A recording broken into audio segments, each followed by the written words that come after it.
Hello and welcome to UKSCA Insights, an exciting initiative from the United Kingdom Strength and Conditioning Association, where we delve into coaching practices, applied research, and speak to some of the best and most exciting coaches and researchers from around the globe to provide you with in-depth insights into the world of strength and conditioning.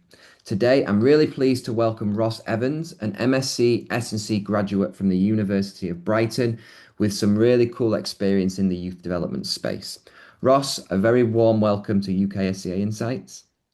Thank you very much. Thanks for having me. So obviously you're here. You recently submitted an article to the Professional Strength and Conditioning Journal of the UKSCA, which was entitled "Developing Athletic Motor Skill Competencies in Youth Populations: Theoretical Foundations and Practical Applications."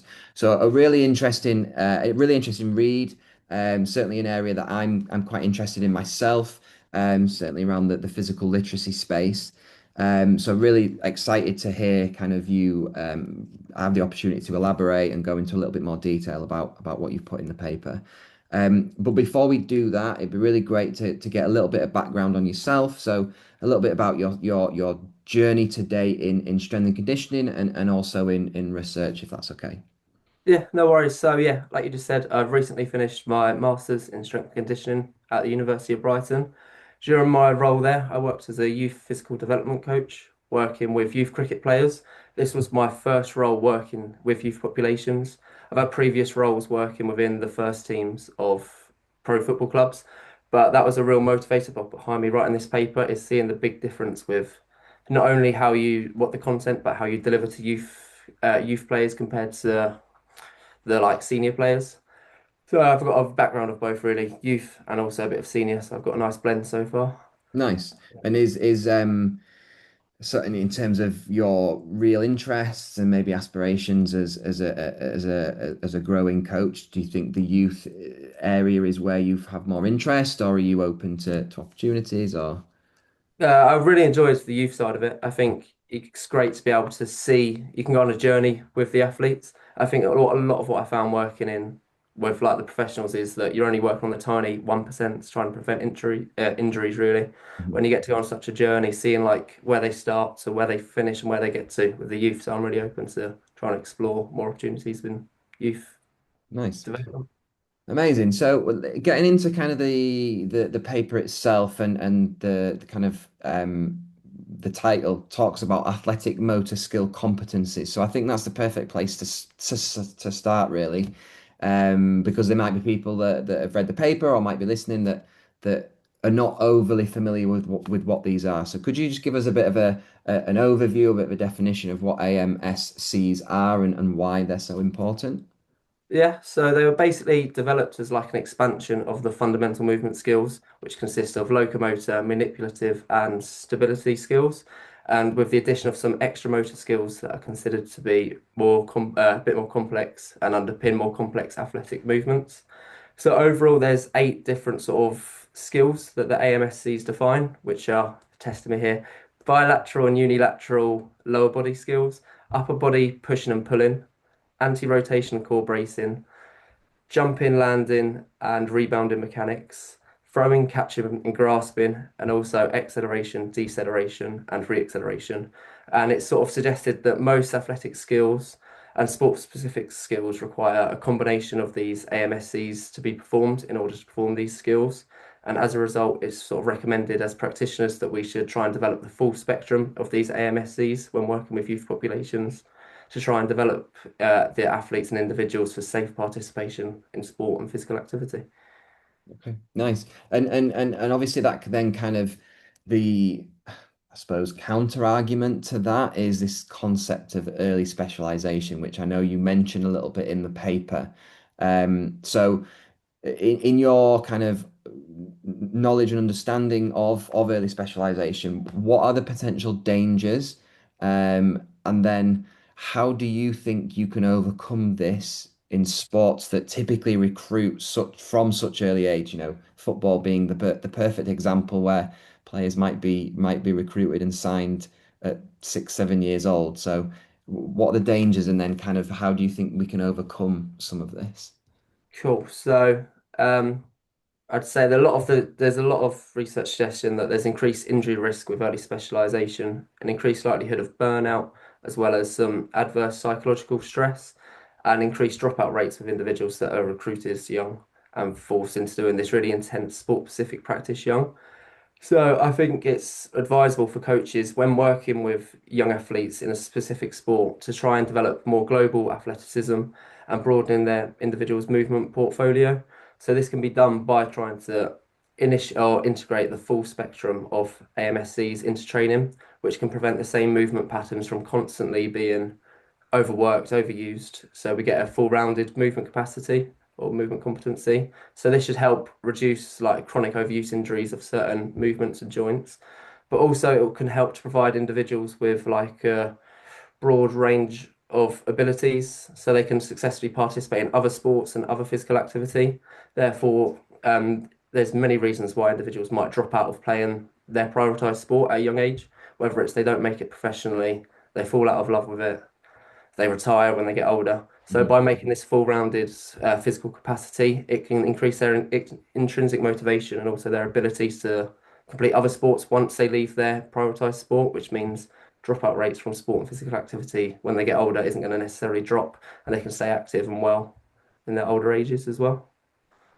Cool. And then obviously, yeah, thinking about kind of the the practicalities then of because you hear it all the time, just let them play the sport, which is the underpinning crux of early specialization. So in your experience or from your understanding, how do we overcome those kinds of opinions, whether that's with coaches, with players, with parents, that actually having a well-rounded approach to physical development is far more beneficial to even the best players, as opposed to kind of your average young child. I think it's about being open, being able to open enough to have free dialogue communication with other coaches, the players, their parents, letting them see your side of it. You've got examples that I think is big that Zlatan Ibrahimovic used to do karate or martial arts. Like you have case studies that prove it's not just once you've got to play this sport. There's so much crossover between sports and highlighting perhaps the issues if we're going to force the child down this path. What are the potential dangers in the future? Mhm. So look, if you're going to keep playing just focusing on this, then we're going to have these overuse injuries. So actually, we need to make sure they're well rounded. So like open their minds as well, because I suppose being open to communication will allow them to educate themselves and understand your point of view as well. Yeah, absolutely. Yeah, a lot of anything really is just about the right kind of education, right? In making sure they understand the rationales and the science behind it all. So, um, in the paper you talk about the kind of some correlation between the AMSCs and different performance markers. Um, so how might what's the benefit of this relationship or this proposed relationship? And then how might improving these performance markers help increase physical activity levels? So I've seen a couple of good papers by Ben Pullen and colleagues that have sort of approached these topics. So in the first topic, they used the athlete inductory movement screen to assess multiple athletic motor skill competencies in a group of youth individuals. And they found there was positive correlations between individuals' ability to perform these AMSCs and their standing long jump distance performance, as well as perceptions of motivation to exercise and physical efficacy. And collectively, these findings sort of indicate that improving these AMSCs might increase physical performance and these psychological constructs in youth in the populations, which in turn could increase physical activity in them.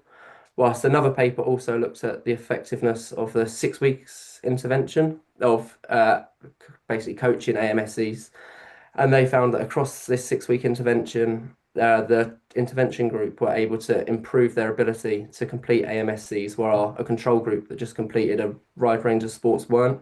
And again, this supports the idea that coaching AMSCs will increase motor competency, which we know has links to increases in physical activity levels and also reduced injury risks. Cool. Um, I suppose then we're kind of like getting into the practicalities of this, and I'm sure you've got some decent experience in delivering these AMSCs and certainly in different populations. So, what's your practical advice on effectively and engagingly sort of teaching AMSCs within a youth population, you could think, certainly if we take some of those fundamental movement patterns like squatting, lunging, hinging, um, they could become quite monotonous, particularly in younger children Yeah. who, might not have the patience to keep doing the same thing. So, what's your practical advice, and then any examples of some good approaches that you've used that have been really successful? Yeah, so I'd definitely say one of my first learnings when I went into this role as a youth development coach, physical development coach, was that it's so much harder to get the younger populations potentially engaged in the sessions and actively enjoying them. So I think you've really got to try and find ways to teach these AMSCs in engaging fun manners. There is a time and a place for strict repetition sessions, but not as consistently as you'd see it done with like older senior players and athletes. And there's sort of an analogy that one of my lecturers on my MSc used to say, which was to try and work out how to hide the carrot in the burger. And he was essentially saying, how can we coach these AMSCs in a really fun, engaging task where the players themselves don't really realize they're actually coaching a certain AMSC. They're just having fun, but as coaches, we know they're practicing the movements we want them to be doing. So there's several techniques that I've come across in the literature and I've utilized myself in practice that I found really beneficial. So firstly, animal shapes. This is where we're getting the athletes to impersonate movements of familiar animals.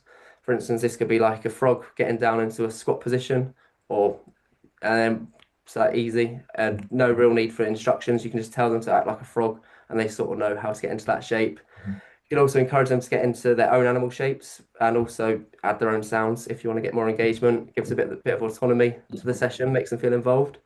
Games-based activities are really beneficial. It's quite clear that competition gets buy-in straight away from them trying to beat their mates. You've got to be careful not to overuse competition.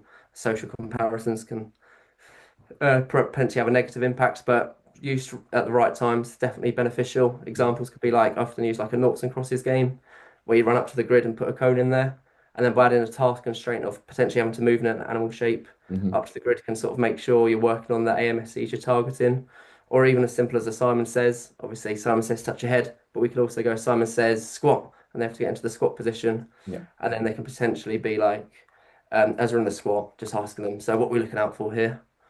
Moving on, we've also got like sport acrobatics. So potentially working in partners, whether it's a wheelbarrow, getting into like the position shapes of a wheelbarrow or partner squats, really beneficial.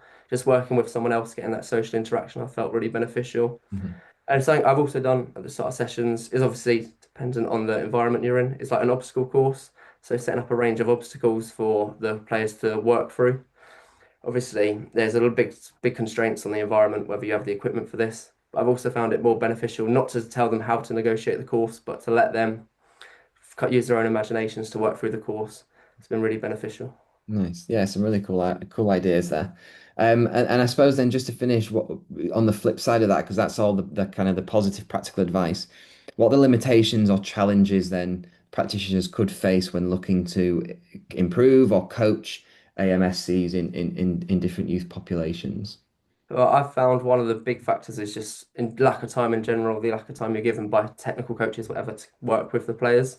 So I've always found that the warm-up's the perfect place to start. In like not just use the warm-up as a general ramp warm-up, and of course we use ramp principles in the warm-up, but can we use the warm-up as an extension of the main session, incorporating these animal movements in there? Or obstacle courses, or even circuit training with a few stations where we can work on several AMSCs. And linking to the lack of time, I've also found that um, finding time to actually assess motor competency through like process orientated methods can be really challenging, especially when you've only got maybe an hour to work with each group a week, let's say. Sometimes you might not even have time to test the whole group in that hour. So I found it's really beneficial to try and use your coach and I through every session, just watching individuals, and then if you can notice any deficiencies, jumping in and trying to coach them there and then. It saves so much time. But obviously, coaching is going to develop as you get older in your career, get more experienced. And obviously, as I'm quite young in or early in my career, I found using the reference observation technique really beneficial. So this is sort of where you watch one of the athletes perform several repetitions of the same technique and just look at one area of their body per repetition and sort of like a tick box is this area right? And you just go through 3 or 4 parts of the body and then move on to the next person. Mhm. I think not only does it allow you to get an understanding of the individual, it allows you to identify a weakness and work with them. Just a short couple minutes each with each person per session, you can sort of get an individualized program there. I also found, especially if you ever like lucky enough to get a longer session, towards the end of the sessions, you can see players start to get a bit disengaged. So Mhm. this is where I found the best time to sort of implement a games-based activity. Straight away, you get buy-in with a competition there. So I've mentioned a few of them already. Another example could be like heads and tails, where you're running around a square with cones, either heads or tails, Mhm. like up or down, and moving around in certain shapes and positions. Yeah. And finally, I found it's been quite a challenge to like get across effective feedback to the individuals for them to understand. So I think it's important that we highlight that we need to try and make feedback concise and also avoid using explicit instructions. So a few techniques that I've sort of read about and used myself are making sure we're using external cues to try and direct the individual's attention towards the external environment rather than their own body movements. For example, with a squat, this could be as simple as push the floor away with your feet. And then metaphor and analogies to try and make sure the feedback's relatable to them and they understand it. So if we're again sticking with the squat example, rather than talking about making sure your hips below your knee, might be a bit confusing. Simple as sit back and down like you're sitting on the sofa at home watching TV. Mhm. Sort of they're like, yeah, I remember doing that. I know what I'm sort of doing here. Easy for them to visualize. And also trying to get them to find answers themselves, sort of get a bit of autonomy. So this could be through like divergent questioning, you asking them, what do you think's wrong? Or what are you doing with your arms? Why are you doing that? Whilst also peer coaching is another great techniques to get them to coach each other. So the feedback they're giving each other will sort of be suitable for their own age group because they're similar ages to each other. Amazing. Yeah, some really good, again, some good advice, but some clear challenges, I would say. Let's call them challenges that are definitely, you provide some good solutions to those challenges as well. Ross, thank you so much for your time. Thank you so much for coming on and chatting about the paper. It was a really interesting read. I know there'll be a lot of coaches in the youth development space that will find it really useful, and particularly the kind of the figure with all the different ideas of games and approaches for developing these skills. So really appreciate your time, and yeah, we look forward to seeing what's coming for you next, and kind of your career in S&C and research. So all the best with it. Cheers. Thank you very much for having me.